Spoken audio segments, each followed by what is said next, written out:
You may recall that we've been having some problems keeping oil inside the Fiat engine. All easy fix diagnostics have been exhausted, yet the problem remains. We've come to the conclusion that the engine needs to be removed and stripped down for a more thorough investigation. This decision has been helped by the need to rid the engine bay of fire extinguisher powder after a minor episode where she attempted to set herself alight. Cleaning out the powder will be much easier with the engine out, not to mention it's highly corrosive, something I wasn't aware of when I liberally hosed her down with the fire extinguisher. It is quite simply everywhere, and the whole garage had a thick coating.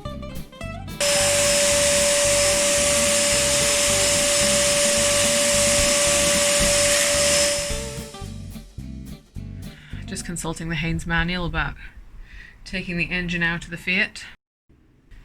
Take the weight of the engine on a trolley jack with a stout piece of wood. A stout piece of wood.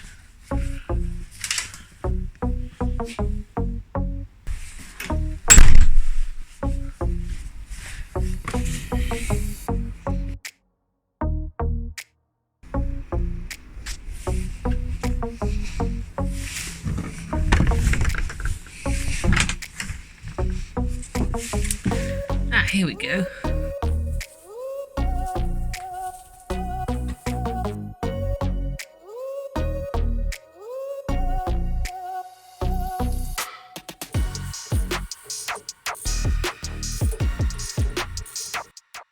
As you might expect, it's a pretty easy job to get the engine out of the Fiat. A couple of wires, and really there's only one engine mount, and it's out.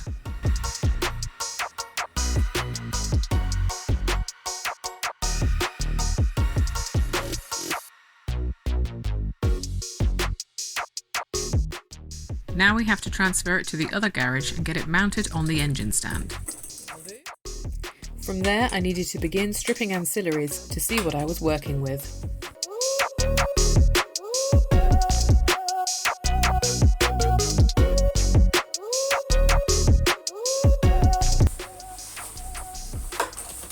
Taking this shroud off in a wanner, so we've already got the belt off. The belt has already been removed by undoing 3 bolts to split the alternator pulley in half. You can see teeth missing all the way around. But then this whole assembly, the shroud and the alternator and everything will come off together.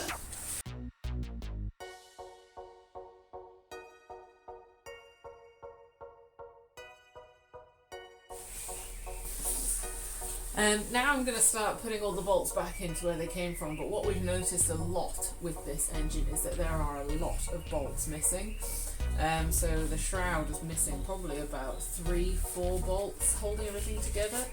I also started cleaning it before we started taking some of these bits apart, but it needs a really good clean now that we've got that shroud off. So quite excited about that.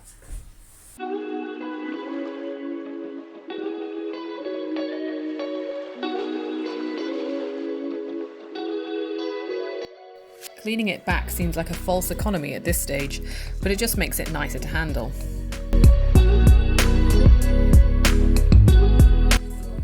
Now it was time to take off the rocker cover in order to then remove the carburetor.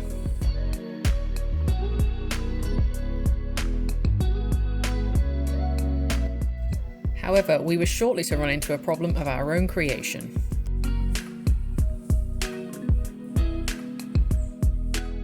Namely, prizing it off again.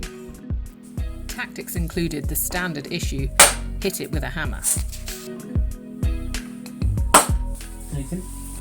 I wouldn't say so.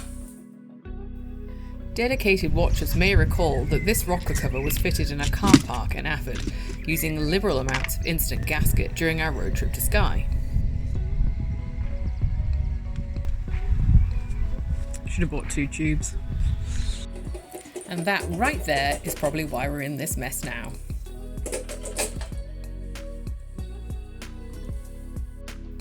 With the rocker cover removed, the carburetor comes off easily.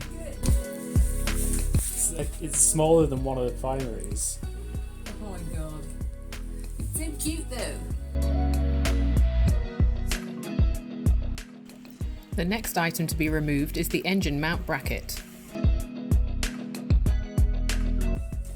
followed by the exhaust manifold.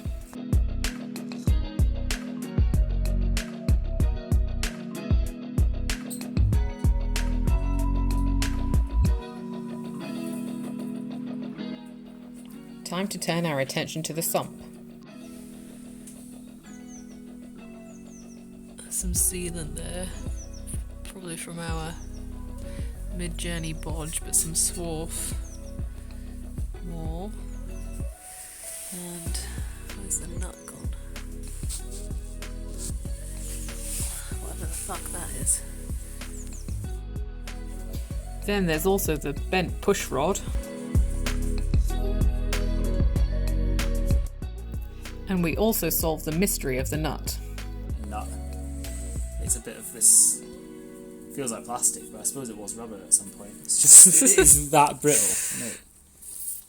That's it there on the dipstick. And that's positive. Yeah. It's fine. It's not a problem with it.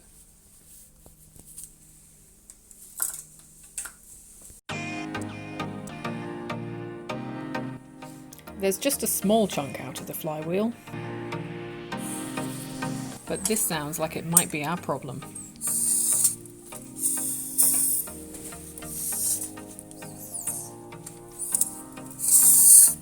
And sure enough, bingo! There's a huge chunk taken out of it, which now explains why she spews oil everywhere. The crankcase is seeing excess pressure caused by the cracked piston. That's the only obvious bit, isn't it? Yeah. But it's bad. But we've missed a load of stages out of the engine strip down to show you that, so let's rewind a little.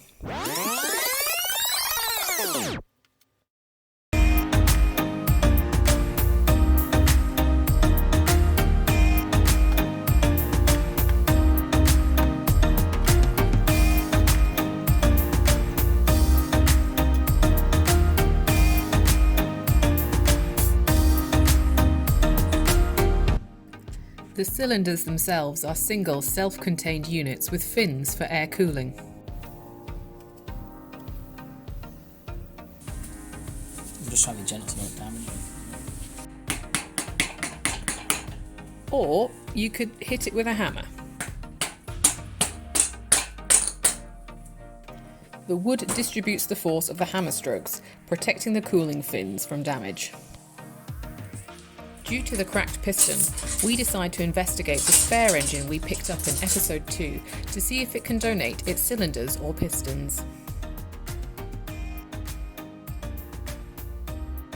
After a quick recce with the boroscope, we move on to draining the oil. The story behind the engine was apparently that it was a rebuilt Fiat 500 unit. The rebuild, if it happened, having occurred so long ago, left us with no option but to also strip this block for inspection. The oil certainly looks fresh. Then we make an exciting discovery.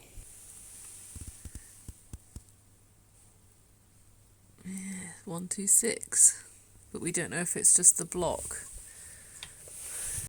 The reason this is exciting? The Fiat 500 came with a smaller 479cc engine and 13 horsepower, whereas my Fiat 126 had the 594 engine and 23 horsepower.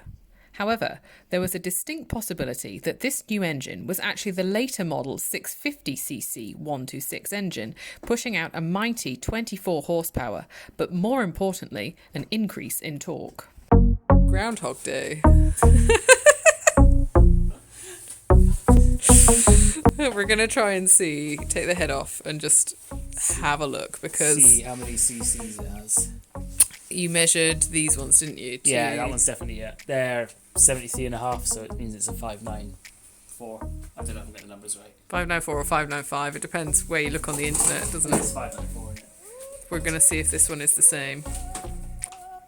594. Oh, Haynes is always right. This time we headed straight for the pistons and cylinders to check condition and get those all-important measurements. The pistons were covered in crud, but no immediate damage visible. There's just like light corrosion there from it sitting. Nothing.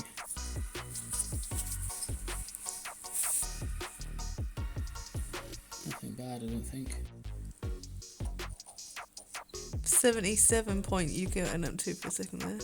77 mil is a 650cc. Right, yeah, 76.91. I mean, the next size down's 73.5 for the... This is a 650cc. Unbelievable. Yeah, I can't quite get it. It's almost getting... Yeah, look, 76.95. It is 77, I just can't get it there. Yeah. Holy shit, we wrote this off because we were told it was a Fiat 500 engine. But it's not. It's a 126. It's a 650. That's unbelievable. All dem horses. Okay. Actually, no, it's exactly the same horsepower, but all dem torques. More torque in it, and it's... That's unbelievable. 30 quid this cost us. 30 quid! I'm so happy. That means then, have we answered our question about... I just need to buy bigger pistons and bigger for the other one as well. I think so, yeah. And then we can just have two engines that we just turn about every time the other one breaks. I think we give this a good clean up, throw a new head gasket on, put all the ancillaries on from the other one that we know work, and use it. Some brake cleaner helps to clean up the pistons and get a better look. There's a lot of shit come out. We've just taken the oil filter off. The oil filter on this engine is a strange design because it's built into the pulley, and it's a centrifugal oil filter, which people don't clean out often enough, and causes a lot of problems with these engines because you then start to get dirt into the oil system. So it is a bit dirty, so we're going to give that a clean up.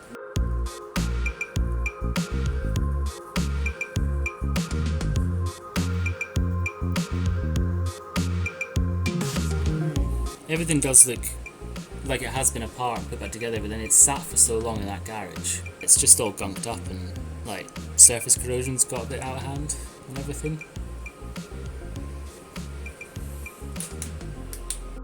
Just taking the bolts off, or are they meant to be studs?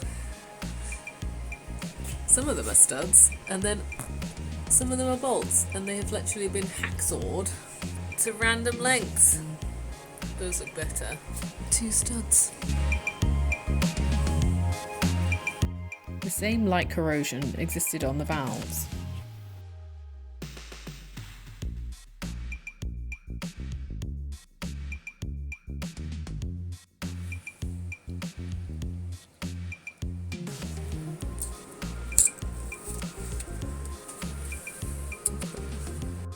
He would probably have found this a lot easier if I didn't keep shoving a camera in the way. This is what we're trying to remove in order to release the pressure on the valve spring.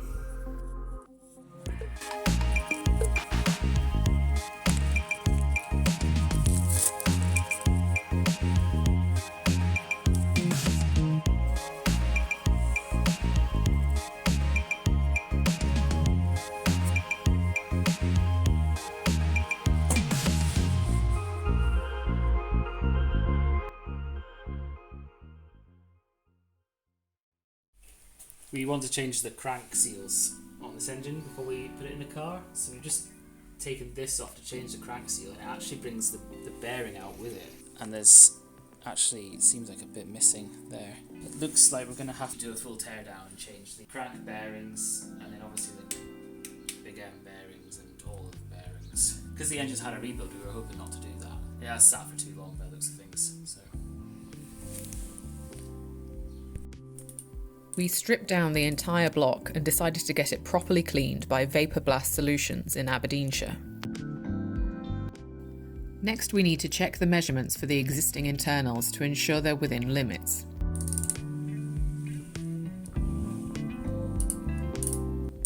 We confirm that they are and get on with the business of cleaning the crank. The evidence of this engine having sat around for years is confirmed by solid chunks of oil which have deposited in the oil feed channels. We ultrasonic bath it to be sure.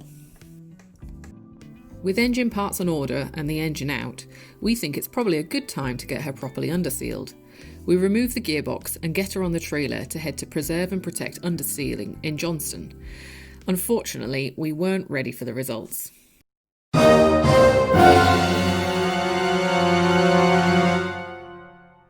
With so much welding required, all we could do was collect her and collect our thoughts.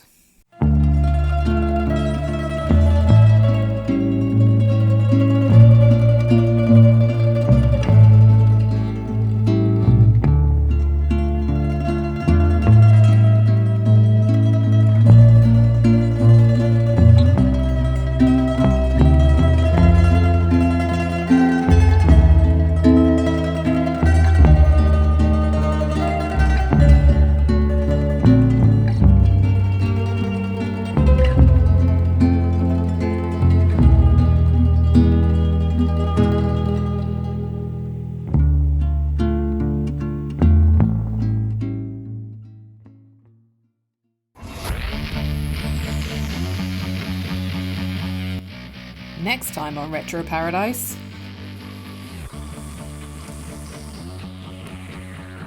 It's a mess.